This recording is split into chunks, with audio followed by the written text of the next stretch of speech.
Assalamualaikum warahmatullahi wabarakatuh. Halo, jumpa lagi bersama saya Bahtiar Mufi dalam channel 1000 Jalan. Baik Bapak Ibu, pada video kali ini admin akan memberikan update informasi terbaru. Ini khusus bagi pelamar yang tidak bisa memilih formasi, tidak bisa memilih jabatan ataupun lokasi kerja di portal sscsnbkn.go.id. Nah, jadi untuk pelamar umum ini kan pendaftaran sampai tanggal 22 Desember. Nah, jadi sampai saat ini masih ada beberapa pelamar yang belum bisa memilih formasi Bapak Ibu. Nah, di sini ada jawaban dari admin GTK Kemendikbudristek bagi pelamar yang belum bisa memilih formasi ini. Nah, jadi bagi Bapak Ibu, simak terus video ini, dan sebelum lanjut seperti biasa admin ingatkan kembali, jangan lupa tekan tombol subscribe-nya terlebih dahulu dan tekan tombol loncengnya agar nantinya Bapak Ibu selalu mendapatkan update informasi-informasi terbaru dari kami. Baik Bapak Ibu, kita langsung saja. Nah, sebelumnya di website guru p3k.kemendikbud.go.id ini sudah diumumkan Bapak Ibu, sudah diumumkan untuk pemilihan formasi pelamar umum ini dari tanggal 18 kemarin sampai dengan tanggal 22 Desember 2022. Nah, jadi sampai saat ini masih ada pelamar yang belum bisa memilih formasi. Nah, di sini kita lihat jawaban dari admin GTK Kemendikbudristek.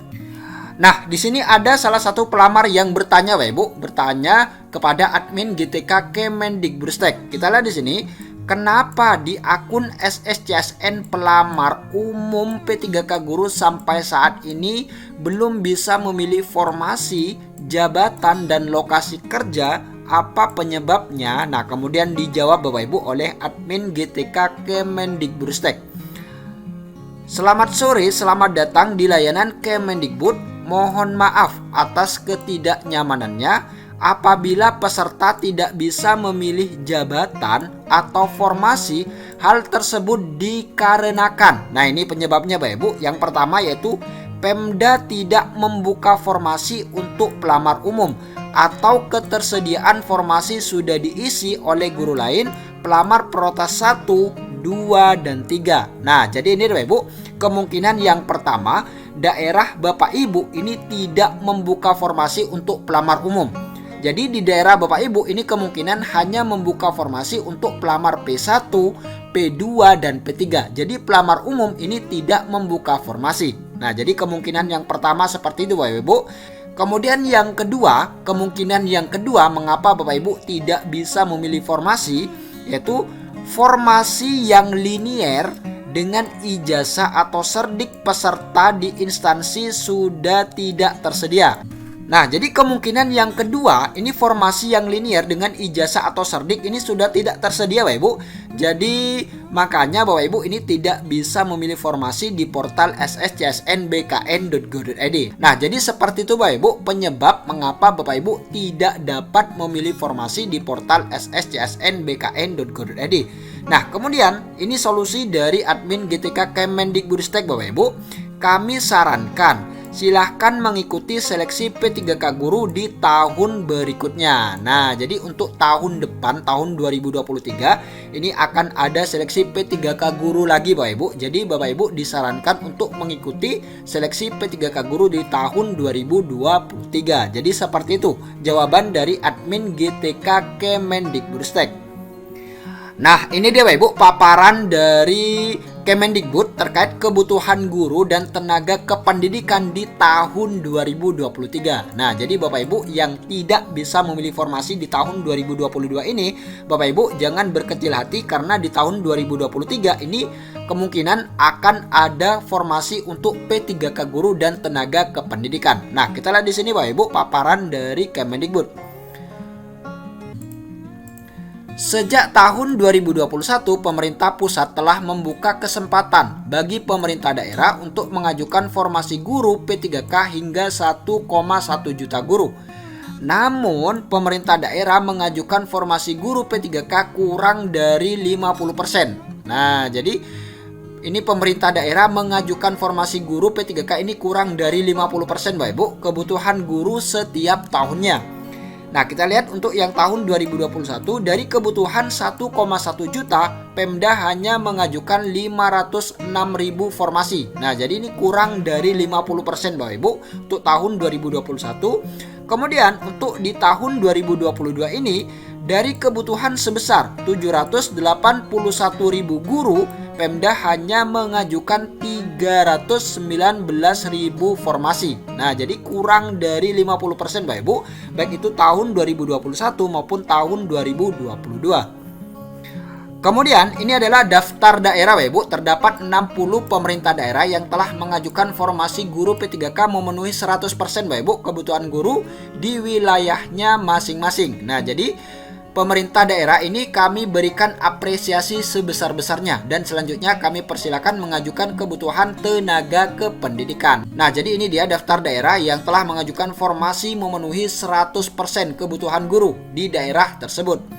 Kemudian ini ada 70 pemerintah daerah yang tidak mengajukan Bapak Ibu, tidak mengajukan formasi guru P3K sama sekali. Nah, ini dia ada 70 pemerintah daerah. Nah, jadi ini dia Bapak Ibu, 70 pemerintah daerah yang tidak mengajukan formasi P3K guru sama sekali.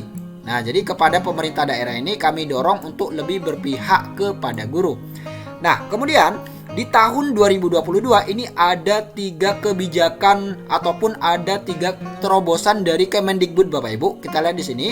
Di tahun 2023 Kemendikbudristek telah menghitung kebutuhan guru sebesar 662.919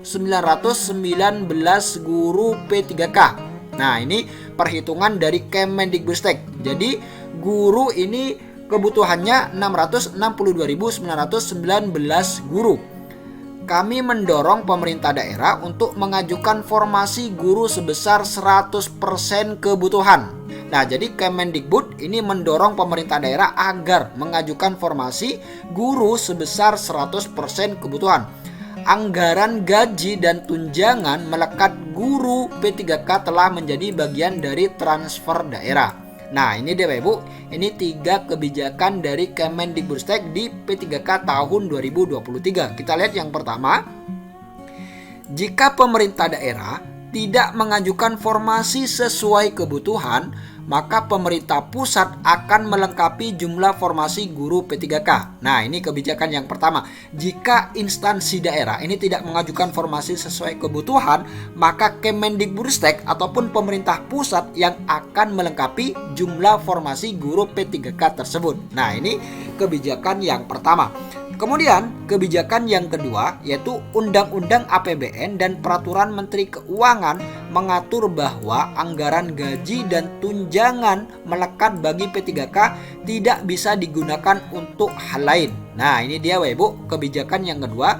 Jadi anggaran untuk gaji dan tunjangan P3K ini melekat bagi P3K Bapak Ibu dan tidak bisa digunakan untuk hal-hal lain. Nah, jadi seperti itu untuk kebijakan yang kedua.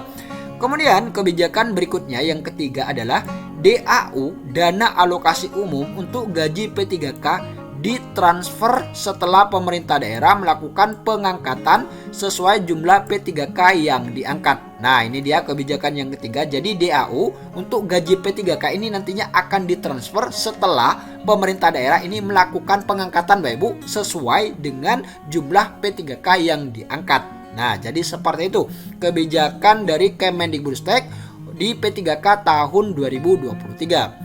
Semoga video ini bermanfaat. Wassalamualaikum warahmatullahi wabarakatuh.